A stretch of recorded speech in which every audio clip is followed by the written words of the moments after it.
One of those days where everything goes wrong. I was wearing this cute little power suit. It was about 15 years ago, and I had raced to Carson City, Nevada to take care of my dad. My dad had Parkinson's disease. He was diagnosed when I was 6, and he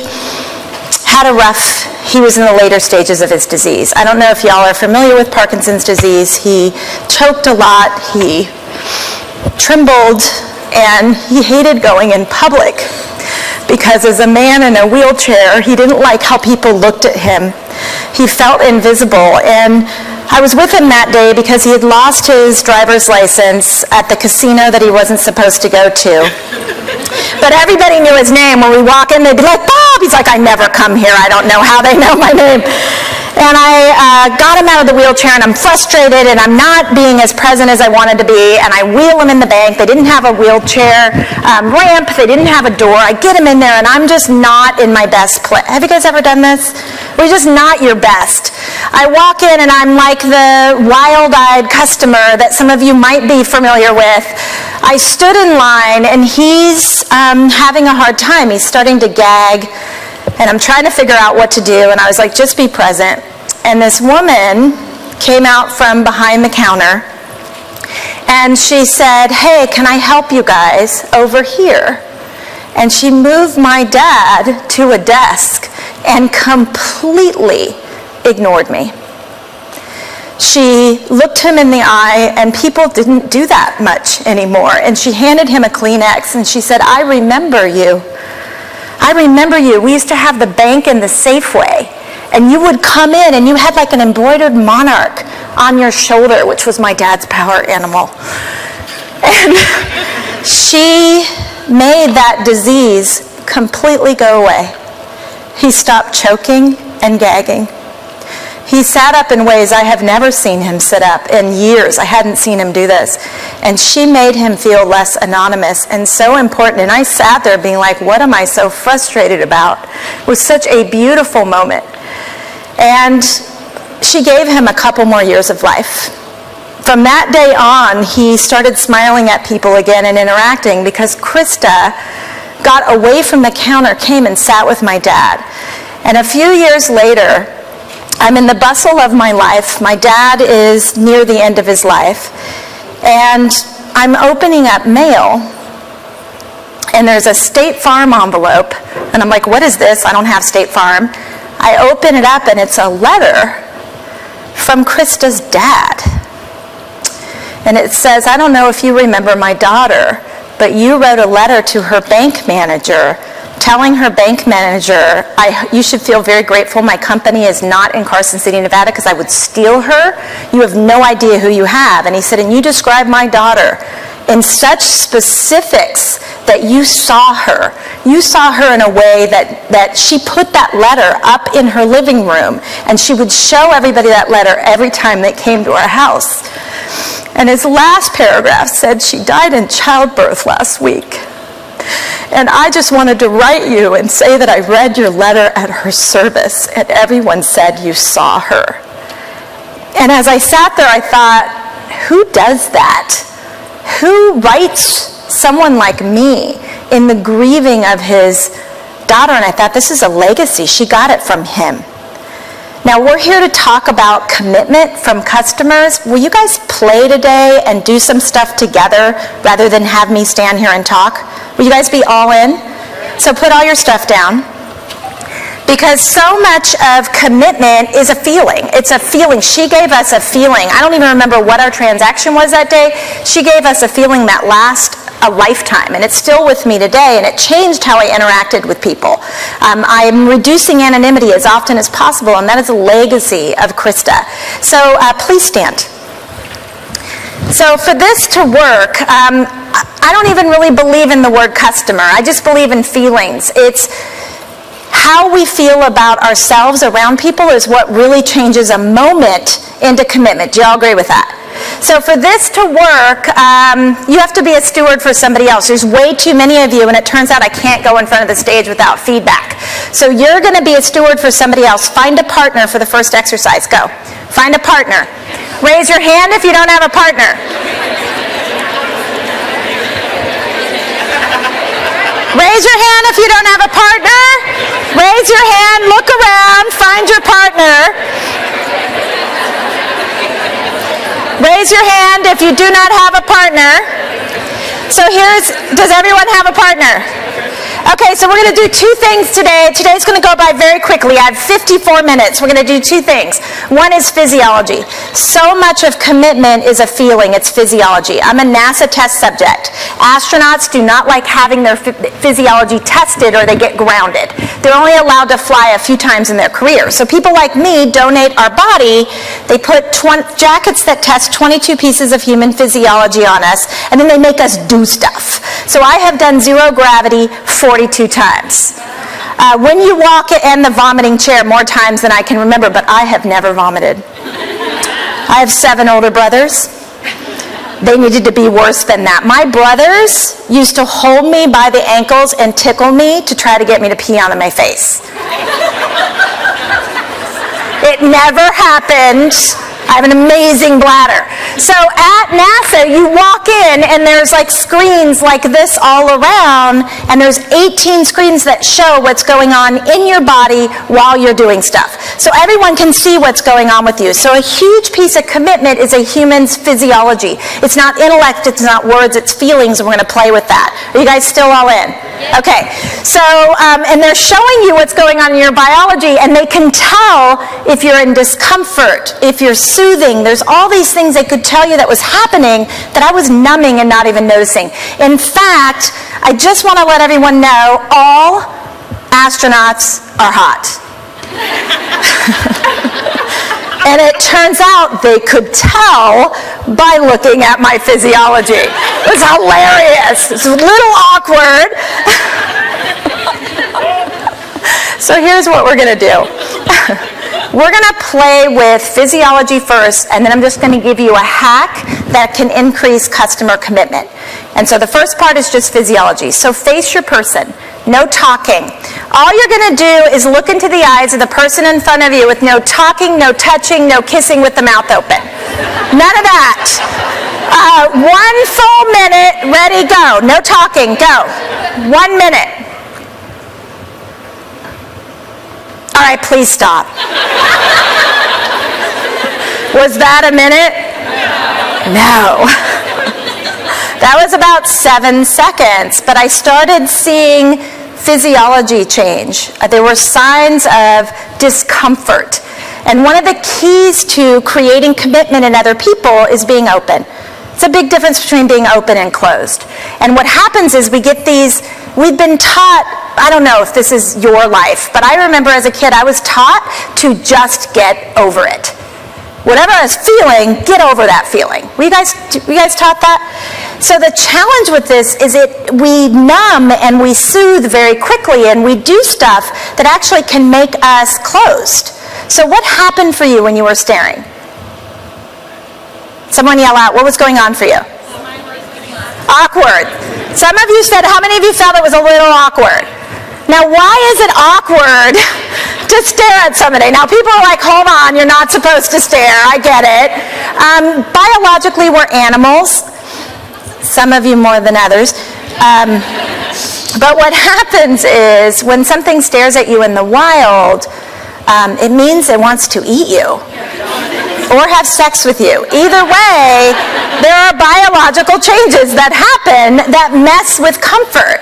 And if a customer is coming into a place of business, if they experience initial discomfort, it's very hard to let that go. It stays in our body, and we're often doing things the way we like it rather than doing things the way that person experiences it biologically.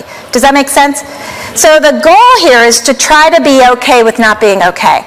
To feel the discomfort but not soothe it, to almost lean into it. So what often happens with people is people do the fig leaf. Don't look around. Protect that which creates life. Or the reverse fig leaf. Or the Bill Clinton. There's all these things that we do with our body that if we can get in the exact same physiology we're in with our closest friends on a good day, without drinking. That is an open physiology. And if we can get our customers there, they come back for that feeling. So they come back for the feeling. So I learned this at NASA, but I also started a collection agency when I was 23 that collected debt by being nice. So I was a chemistry major. I had to figure out a way to pay for my dad because his Parkinson's was getting really bad. He needed caregivers. I went to work at a collection agency. Yell out, what does that make you feel like? When you hear collection agency, what kind of warm and fuzzy feeling? Hunted. Oh my gosh, what is your name? You are so my favorite. So hunted. Like I stood in there and I had met the most amazing people in the break room and they were evil. They brightened the room by leaving it. Like they made people feel small. And at that age, I thought, I'm going to start a collection agency that collects debt by being nice. And I didn't realize when we started it, not only did we collect debt by being nice, but we collected 3 times the industry average. The industry average was 9.9. We collected 32.2%, and we got invited to weddings. And I am not kidding about that. That is not humor. People invited us to their weddings. I put some toys on the chairs up front because I'm not a public speaker. I get really nervous. I put the toys there to remind me that we had to have a toy box in our office because so many people would come to have their kids meet their bill collector. So I was like, it's like the dentist. If your bill collector is going to make you come in, you should get a toy. So what is that? What's the number one goal of a collection call? That's the problem. Number one goal of a collection call is to establish enough relationship so they tell you the truth. Once they tell you the truth, you can help with whatever situation that they have.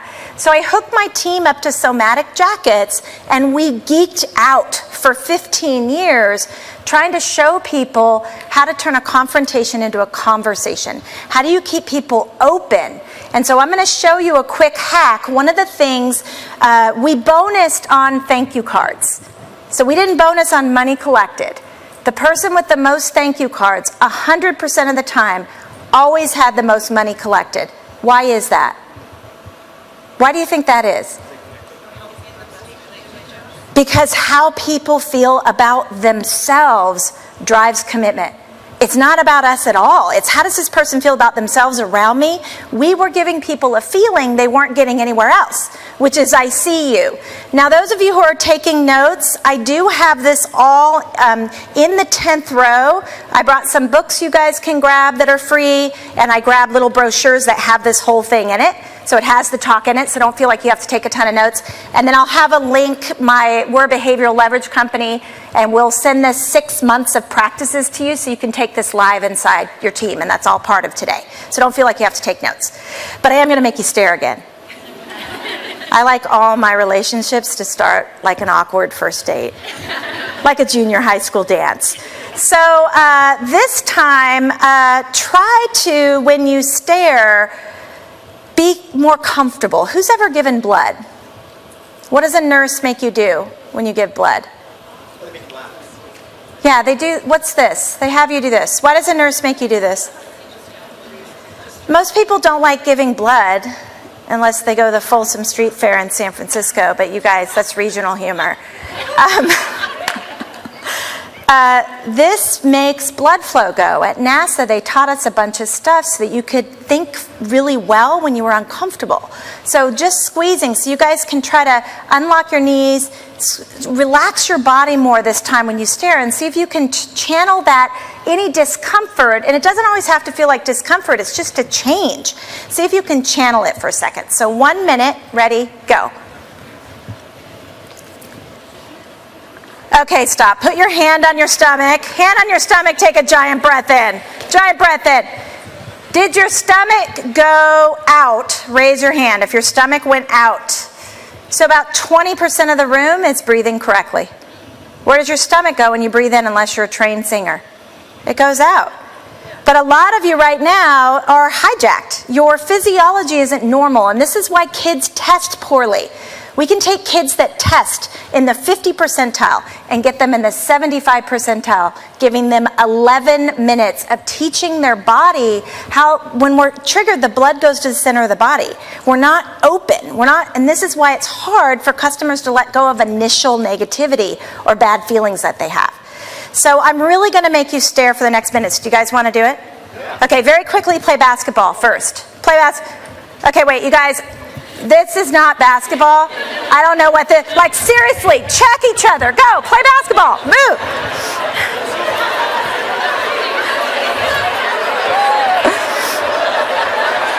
All right, please stop. Better, worse, better? So, physical activity really matters. So we'll send you some stuff that you can do, but just moving around changes everything. This is why moving customer experiences from don't have the counter in between two people. This counter makes it transactional. Anything we can do to get rid of the transaction, that's what Krista did. There was no transaction, and it stayed with me for a lifetime, and I've never told that story in front of a room before, because I didn't think that I could get through it. But when I saw the word customer, I'm like, she is the grand poobah of customer service. Because that wasn't customer service. That was somebody trying to reach into a man's life and make him feel like he mattered, because he did. So I'm going to have you stare for the full minute this time. There's some tequila shots under your seat. No matter what I say, let me be serious for a second. I'm going to do something with you. You're going to want to, when I tell you to do something, I'm going to have you do something. This is one of the hacks that my team did. Just do it. You're going to want to look at me and give me a weird look. Give me the weird look now. You're very good at those. Let's not do those again. Makes me a little hijacked. Raise your hand if you're comfortable speaking in public. Yeah, a lot of you are, but not the whole room. Staring can feel confrontational. What are y'all doing to me right now? You're staring at me.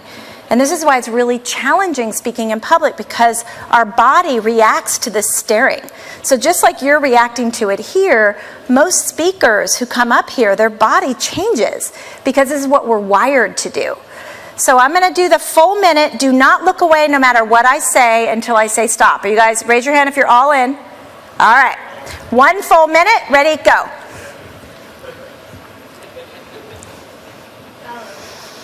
Breathe.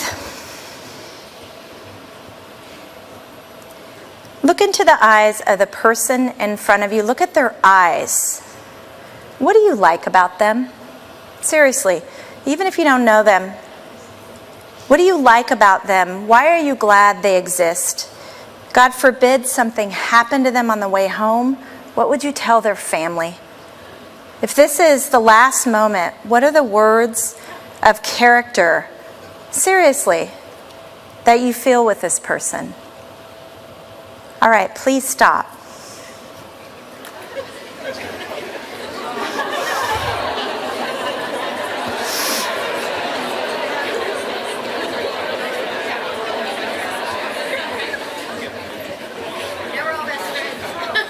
Yeah, what happened? Yeah, a lot of you teared up. I saw that. There was some hugging there. What is that? What just happened in 1 minute? Because that was about 52 seconds. Yeah, there's I don't know if y'all can hear, it's connection. It's our biochemistry changes. We are warm-blooded tribal animals. Unless you're a sociopath, you tribe with people.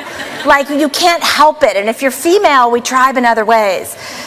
But this is the beauty of commitment, is if we're with each other and there isn't a transaction inside the two of us, between the two of us, we can really shift things. So tell the person the nice things you were thinking. Go ahead.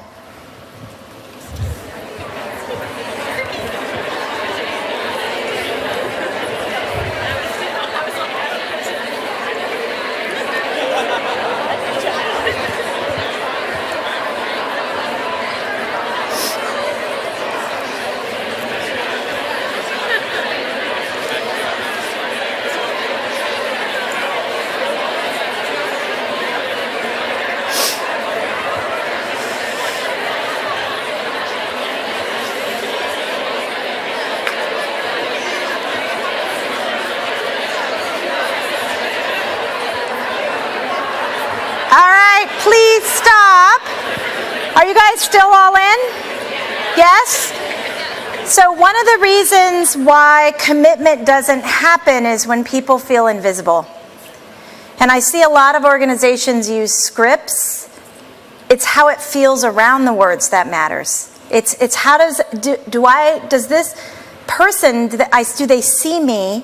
Does it feel like I matter to them? And can I find myself in what they're doing? And so we're going to get you doing more stuff together and then have you come back together and talk about it. So for this to work, you need to be in a group of 4. It can't be 5, but it can be 2. So no more than 4. So get into a group of 3 or 4. 2, 3, or 4.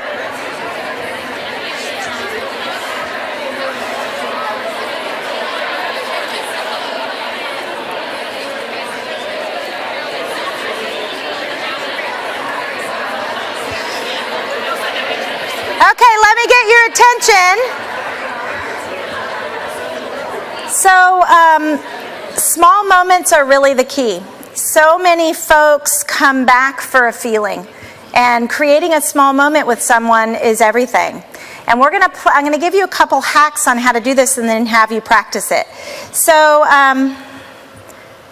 watch for what you like is what I did with this staring exercise. And this is a practice that we tested it with the equipment at NASA, that our system, our physiology changes when we do one thing. And that one thing, did some of you feel more comfortable the last time we did the stare? One of the reasons why you were more comfortable is that we just got you out of your head. Your brain is a dangerous place. No one should go in alone. It is scary. How many of you have a self-critic in there? Or worse, we criticize other people. And there's something that happens when we're in our head when we're around other people. So if I walk through my company like this, what is my team thinking?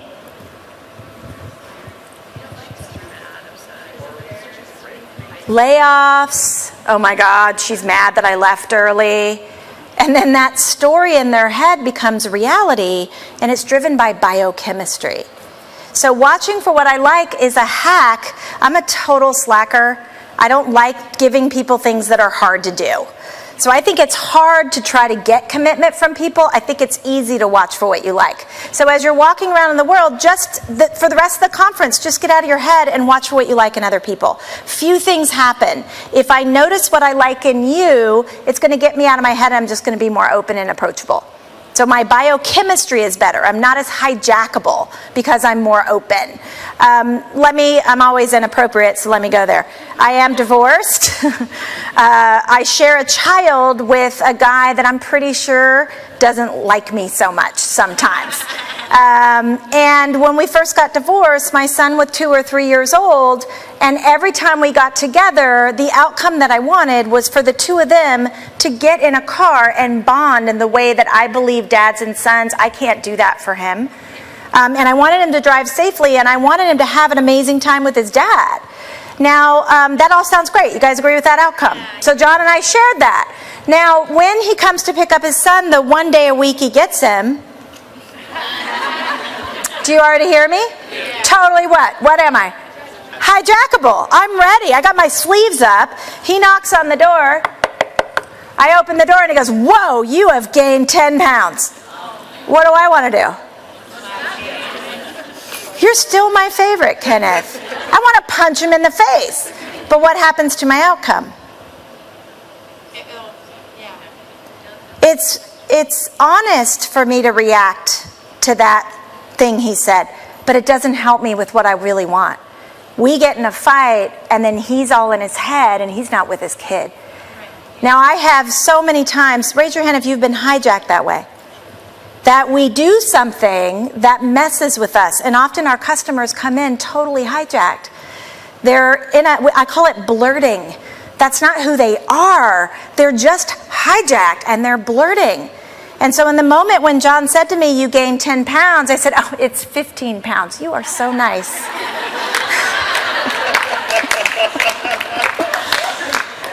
So don't think negatively about him. Don't get in a story in your head about him. He is one of my dearest friends and a magical human. I was in kidney failure that week. I was on steroids, and I had gained 25 pounds. Yesterday was my last day of steroids. I'm very excited about that. But they make you gain weight. I had gained about 25 pounds, and he hadn't seen me because he doesn't see his kid enough. And and when he saw me, he blurted. He said, "Whoa, you've gained 10 pounds," because he was freaked out because I'm an athlete, and it freaked him out. He's not a bad guy. He just got hijacked. And so we make permanent decisions when people are hijacked. So this is a way, when I watched him come up the walk, instead of thinking, why doesn't he see his son more, I watched him pick up trash on my stairs and put it in his pocket. And I thought, that is who that guy is. He quietly does stuff on the way to me. So I wasn't hijacked when he talked to me because I wasn't in the story in my head. Does that make sense? Should I keep going or are we good? Keep going? Okay. And so this watch for what you like also gives you a lot of data to comment on, and I'm going to show you that in just a second. Krista made a huge difference with my dad because she remembered the monarch.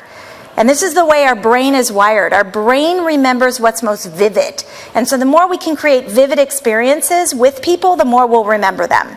So if you guys are tired of standing, sit in chairs and gather them around. You have to be facing each other, though. So let's try this next exercise. I got 30 minutes left.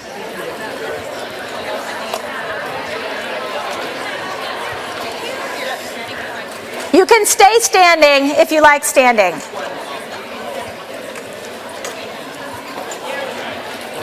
Okay, so let me get your attention. I promise we'll put the chairs back. Okay. So raise your hand if you have ever had an outcome you wanted and did the opposite. Raise your hand. Have you ever thought of the perfect thing to say 3 minutes later? Raise your hand. Okay. Who will not raise their hand no matter what I say? Okay, good. I'm watching you. All right. So one of the things that I learned in the collection business is that people have a basic need to feel understood. So folks often say we need to listen to people. Listening isn't enough. Listening is transactional. Listening's not deep enough.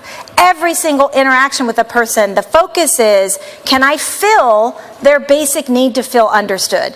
If that drives a lot of my behavior, things shift. So I'm going to have you guys do an exercise around this.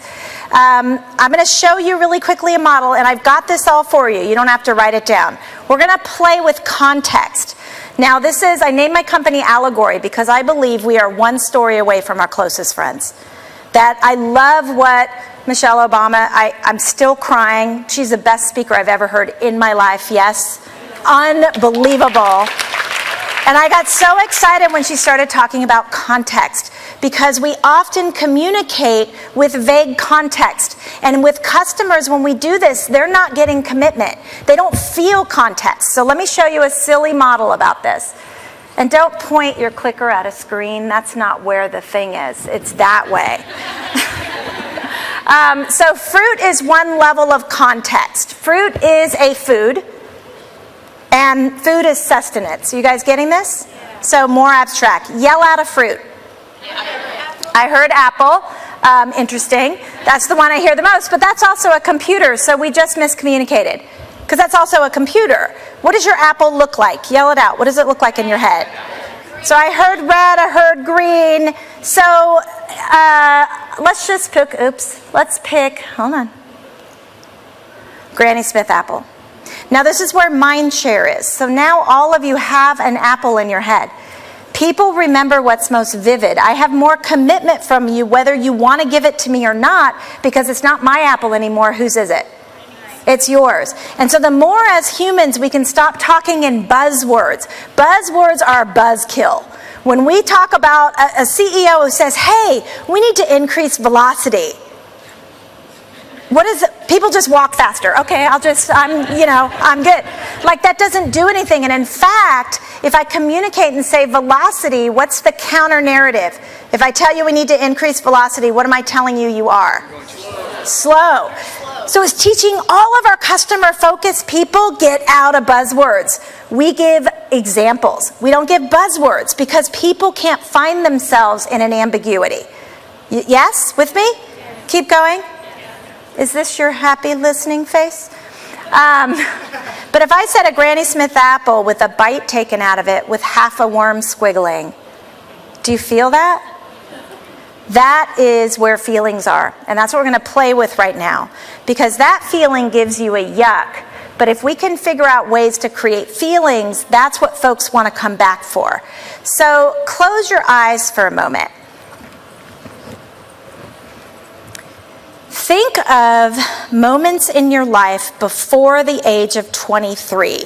Now, if you are not 23 yet, don't tell me that. I hate you. Seriously, think of 6 of them. They have to be specific moments. Think of 6 of them. Try to get 13.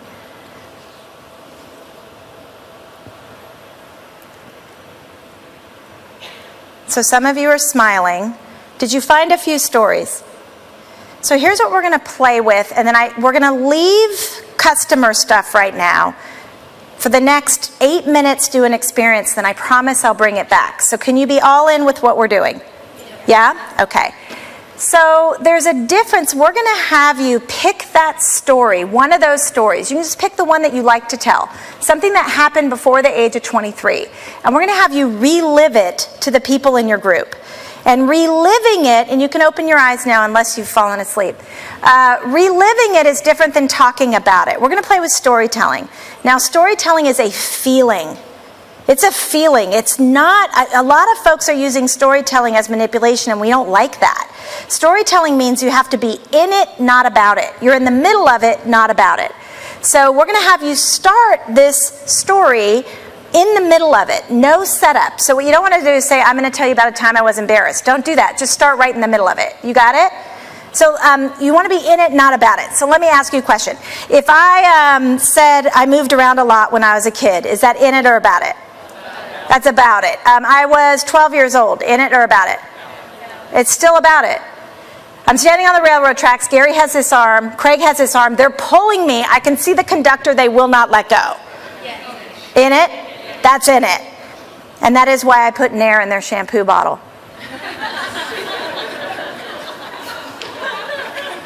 Right before prom. I'm in the witness protection program. So, commitment is a feeling, and we're just going to play with this for just a moment. So, does everyone know what I'm asking you to do? So, here's what you're going to do. I'm going to control this. You're going to pick the one story, doesn't matter what it is, you're going to relive it for a minute. You just have to relive it for a minute. Don't worry about timing, because I'm going to yell 20 seconds. That lets you know to wrap it up. What should everyone else be doing that's with you? Listening. How do you let people know you're listening? By listening. So we're going to have you practice watching for what you like. So while they're talking, this thing we just did, practice watching for your like. Don't think about your story. Practice watching for what you like, and then when that person's done, we're going to applaud, and then the person to the right is just going to say one thing they liked that they did or said. You with me? Do I need to say the instructions again? We're all good? Okay. Point to the ceiling. Point to the person in your group who will be your leader. Do it now.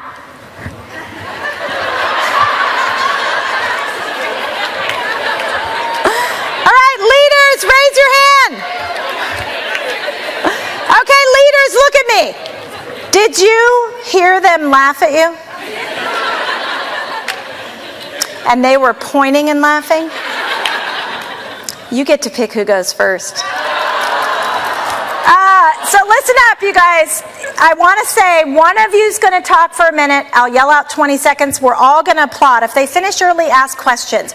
Try to play with detail. Give detail. So instead of saying, I was eating breakfast. So breakfast is pretty vague. You could say breakfast cereal. So I'm 7 and I'm eating breakfast cereal. That's a little bit more specific. Somebody yell out a breakfast cereal you had when you were a kid. More? Cocoa Puffs, Frosted Flakes, right? Okay, Captain Crunch. Do you guys remember the roof of your mouth getting all? That's storytelling. Do you guys feel the difference? As soon as I said roof of mouth, when we said cereal, I didn't get anybody going, but as soon as someone said Cocoa Puffs, someone was like, yeah, Cocoa Puffs. Because the key to examples in storytelling is people finding themselves in what you're saying.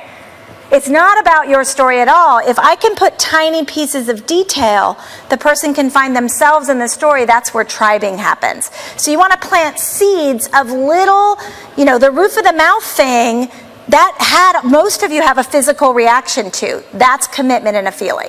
With me on that? So give detail that you think is ridiculous. Talk about the Depeche Mode poster in your, whatever detail you can add. Just make sure you start in it, not about it.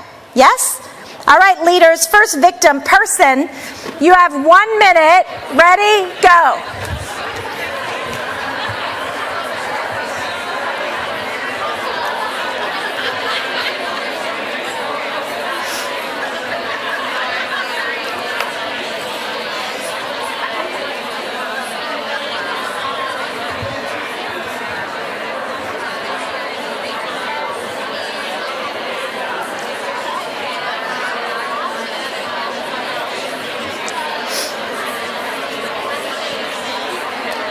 $20 seconds.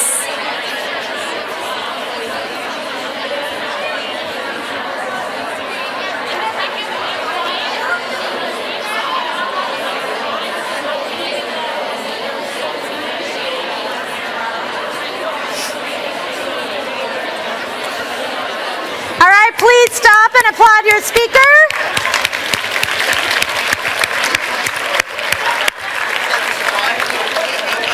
Person to the right.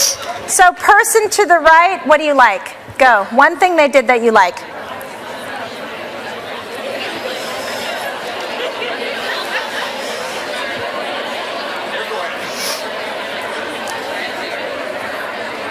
All right, please stop. Please stop. So why did I stop you after about 13 seconds of giving positive feedback? Because I so want to get off this stage. The more you talk, the less they believe you. Do you all agree that positive feedback has been used as manipulation? Do you guys agree with that? Don't we say what we like about somebody to get something from them or to tell them that they suck? So if I said to you in your review, you come in on time, all your stuff is done on time, but what am I going to say now? There is a weird biochemistry to flattering, that often it can put somebody in a transactional mindset. And this is why watch for what you like is a key to commitment. Because if I'm out of my head watching for what I like, watching people, I will pick up little tiny pieces of detail that make it more believable because I'm not saying, great job. Whew. Great job works for dogs, not for people. And so the more specific we can be, look for the Granny Smith apple. Look for the behavior, it's going to stick. Now, why am I talking about feedback? Some of you are really going to geek out on watch for what you like. This watch for what you like thing really helps shift a lot of stuff. I'm not going to promise you anything. If you email me what's happening, I'll give you the next step. We are biological, biochemical, driven by tribes, and it does change how people respond to you. Some of you are going to do it. About 20% of audiences like this I hear from saying, what's the next step? I've been doing it. This is happening. Whatever you do, do not say what you like about somebody and then ask them for something. Positive plus negative equals 0. Don't do that.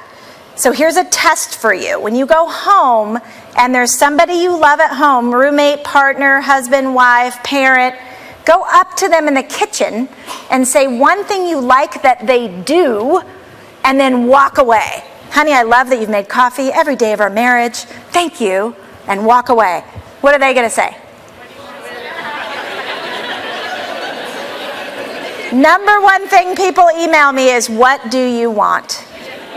We have got to get the transaction out of our relationships. The human relationship is the true currency. The closer we are, the more people can find themselves and reduce anonymity. That commitment feeling is what people come back for. It's the feeling of not being invisible. That's what made my dad live a couple years longer, is someone saw him and remembered him from 2 years ago because of embroidery on his shoulder. And when Krista and I talked about it later that day, she always looked for details in people, because the details are what we remember. We don't remember the buzzwords. And so it's teaching your teams to look for detail. If I'm going into a prospect in a fancy office, I'm scanning their office for little pieces of detail that I can ask them about that no one else has asked them about. Because we could do the weird, how are you? Fine, that's done. Like there's nothing there, but I could say, what's with the little Prince nightlight in your office? And then that man gets kind of choked up. He goes, I gave that to my son. And he went away to college this year, and he gave me this. And he has one at home, and I have one at the office, and it's a thing. That's not a transaction. Does that make sense? So leaders, you will go next. You have 15 minutes. You have 1 minute, go.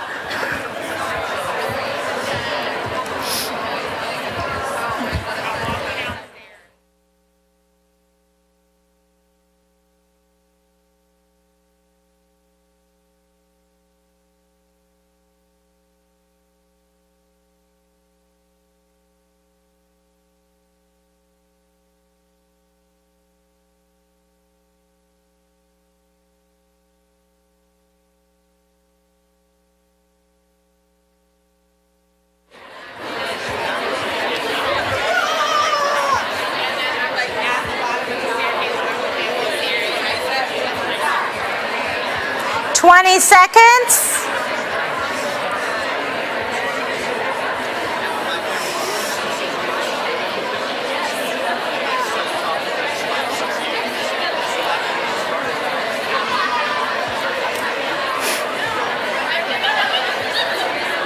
All right, please stop and applaud your speaker. Please stop and applaud your speaker. Person to the right, what do you like?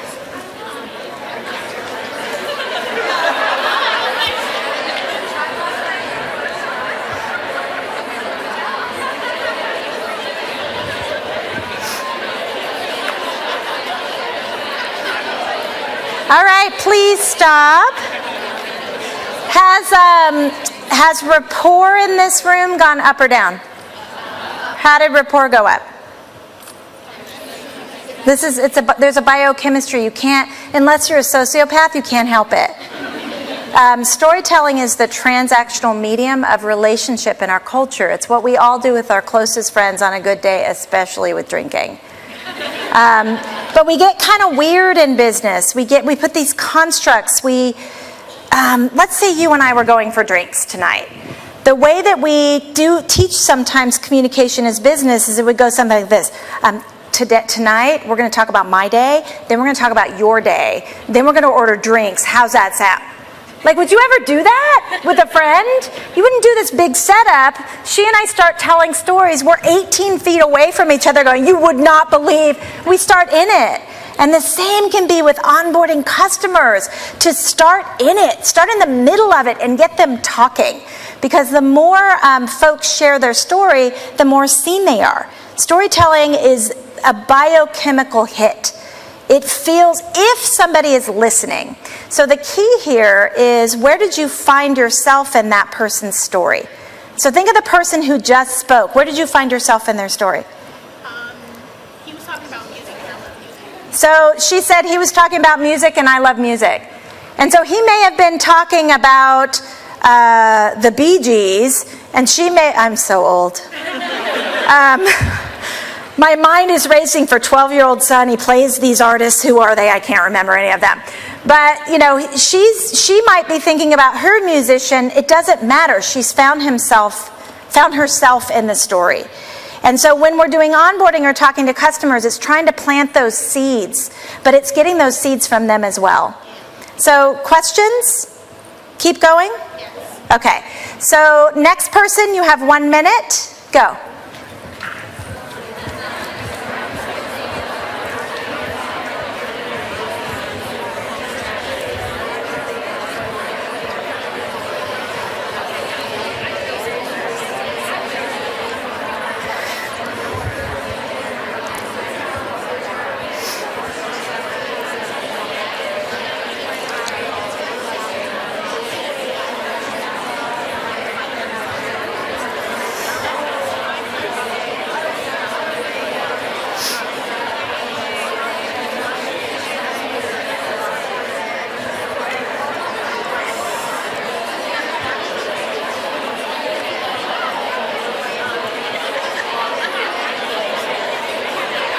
20 seconds.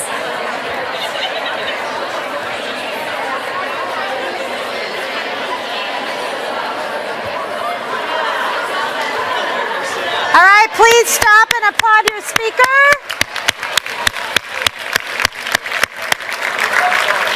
Person to the right, what do you like? Person to the right, one thing you like.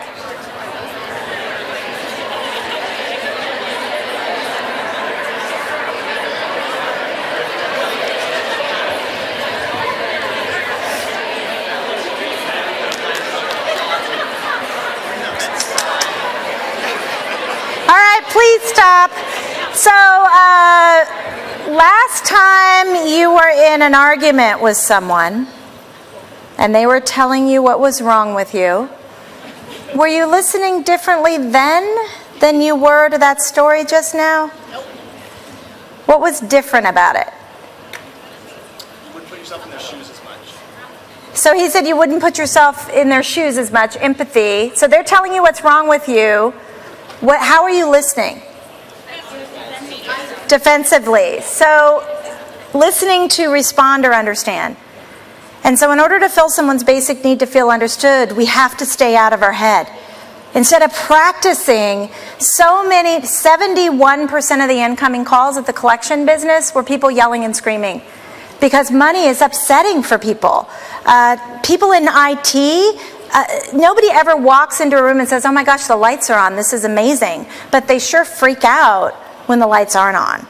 And so this blurting thing happens. People get hijacked and they act in crazy ways. And one of the things we learned is do not calm people down when they're upset. Don't calm them down. Instead, match or exceed their concern for the problem. The more upset they are, the more we would say, oh my gosh, that's not okay. Tell me more about that. What's going on? Because that creates the biochemistry of tribing. Instead of correcting and saying, oh, it's not that bad. Or, well, you know, if you read the documents that we gave you when you became a customer, you would see that that was going to happen. That's not, they walk away with a feeling of feeling corrected. No one's going to come back for that. So the practice is to try to create this feeling without a transaction. We've got, most of the groups have one more person left. Do you want to do the last story? Okay. So those of you who are done, who have 3 or 2, talk about what you're becoming more aware of from doing this, that you can apply specifically to when you go back to your job. So you have 1 minute, ready, go.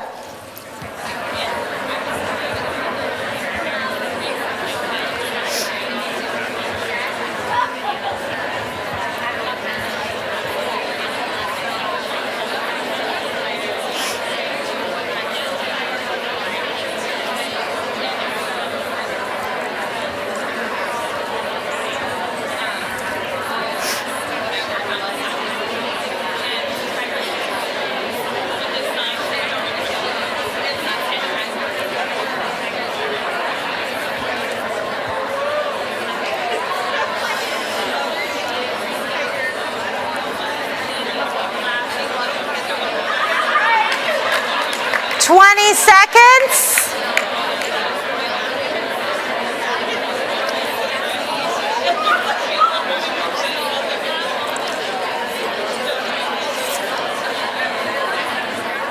All right, please stop and applaud your speaker.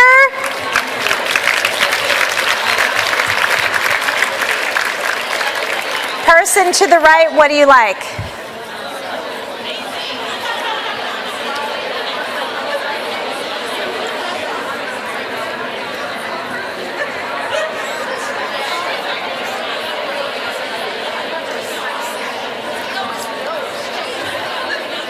All right, my humans, I'm almost done. So here's what I want to say to you.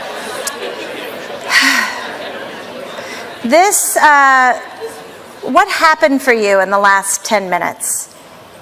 What happened for you? More comfortable. What else? Connected. What else?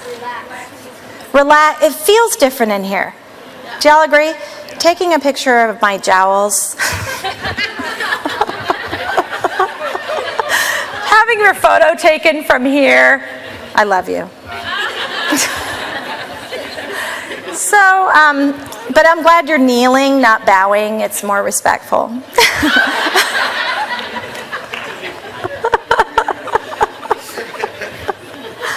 Awkward. He's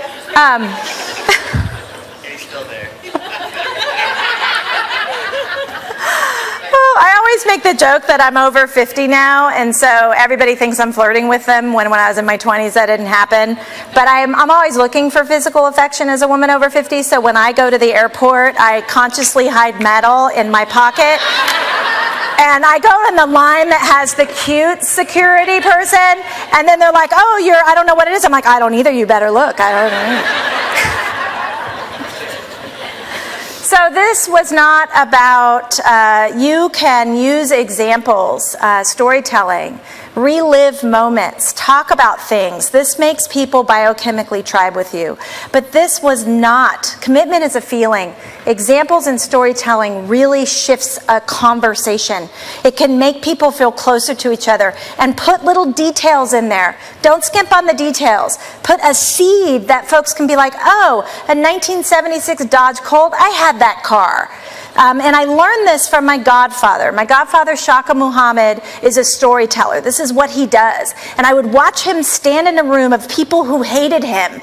And then he would describe with absolute detail the diamond tuck red leather of a 1957 Chevy. And I would watch dudes who hated him go up to him and say, I had that car. There is something that shifts, like Michelle Obama says, when we are willing to spread the details of our life. We are one story away from our closest friends. But this was not about telling your story. This was about hearing theirs. This entire exercise was not about you at all. It was about hearing their story. And this is what we got to repeat over and over and over again in our businesses. We are one story away. So when someone comes in with their hair on fire and says, your company sucks, instead of saying, let me show you the ways it doesn't, say, oh my gosh, what are you seeing? What's an example? Because if we get down to the example, that a lot of stuff is going to happen. They feel understood. We can fix it. We can shift it. So this fills people's basic need to feel understood. And it gives us the biochemistry of being less hijackable to get their story. So if you forget everything I've said today, go back and teach your team get their story. Unless they feel awkward about it. So if they don't want to share, that's different. But if we can stop saying, how are you? Fine. If we can start asking for more stories. Small moments give people a feeling that they're not getting anywhere else, and it's really our job to lay down a beat. If you've ever been to a bad DJ, have you guys been to a bad DJ? Like the ones that are good, no doubt, they lay down a beat. And the watch for what you like lets you give feedback that's detailed. And it really changes the way things feel. And the last couple things I want to say is what I learned at the collection business and at NASA. And a friend of mine started a political training organization in 2002. She roped me in first day. We're now in 25 states. We've trained 7,000 women. One of our folks is here, April. She went through the program with us. We've trained 6,000 women. We have 781 women running right now in the United States. We're in 25 states. We have a 76% win rate. And the one thing that we teach women is it's not about the candidate at all. It's about how people feel about themselves and can they find themselves in what you're doing. Can you quickly reduce anonymity? And I will tell you where the gold is in the business. The gold in everyone's company is in complaints. A complaint means a person stands for something. If our body, instead of being hijacked, if we can get curious and open and look for what they're standing for. So if my son comes home and throws a bottle down and says, I hate school, what do I want to do as a mom? What does my body want to do when he's violent like that? Not punch him in the face. Let him know he's not in charge either. Yeah, I want to correct him. I want to say, well, you have to do homework. Like, what are you doing? That's what my body wants to do. But in that moment, if I eat my own dog food and say, ugh, I didn't like school in 5th grade. Mr. Radovich made me feel small. Why do you hate school? Because that complaint means he's standing for something. If I can say, tell me. And if he looks at me and says, Mom, a substitute teacher put her hand over my mouth today. Somebody needs their face punched. But it's not my son. But then I can do something about it. But I want to tell you, when I'm hijacked, I forget. I correct. I defend, instead of seeing that a complaint means a person stands for something. So I'm so appreciative for you guys playing today. I'll send you all this stuff back. Though never act in a way that makes a person feel small. And I think when we ignore people, it's almost worse than yelling. And it is easier if we watch for what we like and look for detail of other humans. And I'm an artist. I help artists. I'm a metal fabricator, and so I fabricate giant sculptures, and I get all the permits for them. And so this is a piece that was on 6th and Howard. We had to get permits for this in San Francisco, which is the Wall of No.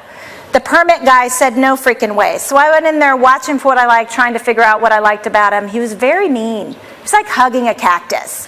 But I started, a refrigerator was there, people walked there. He had complaints because he was responsible for what we were doing. And so the more I got out of my head and started asking him, what is it? What do you need? Not talking about how pretty the art is, but trying to get behind what he was doing. And not only did he give us a permit for that, he helped us do this. This is a 42-foot one in front of City Hall. And then some friends of mine, Amy Critchett is the producer, put the Bay lights on this 25,000 LED lights, largest sculpture ever. They're doing 15 in London. This guy, who was the meanest to me, is the reason why that happened. And the only thing that changed is I didn't see his complaints as an assault. I just got closer to him because I'm one story away from my closest friend. And when I couldn't find what I liked about him, I asked people around him, what do you love about that guy? And they said, go to the Boys and Girls Club in the Haight on Thursdays, and you'll see. I went to a basketball game, and I watched that man be a dad to a lot of kids. And I watched the magic of him, and I changed when I stood in line the next time. I didn't have to flatter him. He could feel it. And so commitment is a feeling. And I promised you guys, this is a summary slide that we'll send you if you want it, but it's also on documents over there. And if you want to sign up, this is totally free. It's every 2 weeks you'll get something from us that kind of tells you do this for the next 2 weeks. And the last thing that I'll say is I don't know very many audiences that I could talk about Krista in front of. And I was sitting here thinking, how do I want to end? And I use humor to mask my insecurity. That was supposed to be funny. And I sat here last night thinking about her and my dad. And I was at my dad's bedside when he said his last breath, when he passed away. And in fact, I told him he could go. I said, Daddy, it's okay, you can go. And he did, and I was like, wait, no, and I'll never forget the hospice, the people who were so loving to me and helped me move through that, who had been there before. But as he was passing away, I swear to you, my last thought was, Krista, keep taking care of him, he's yours now. Thanks, you guys.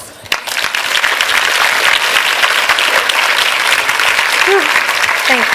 Thank you.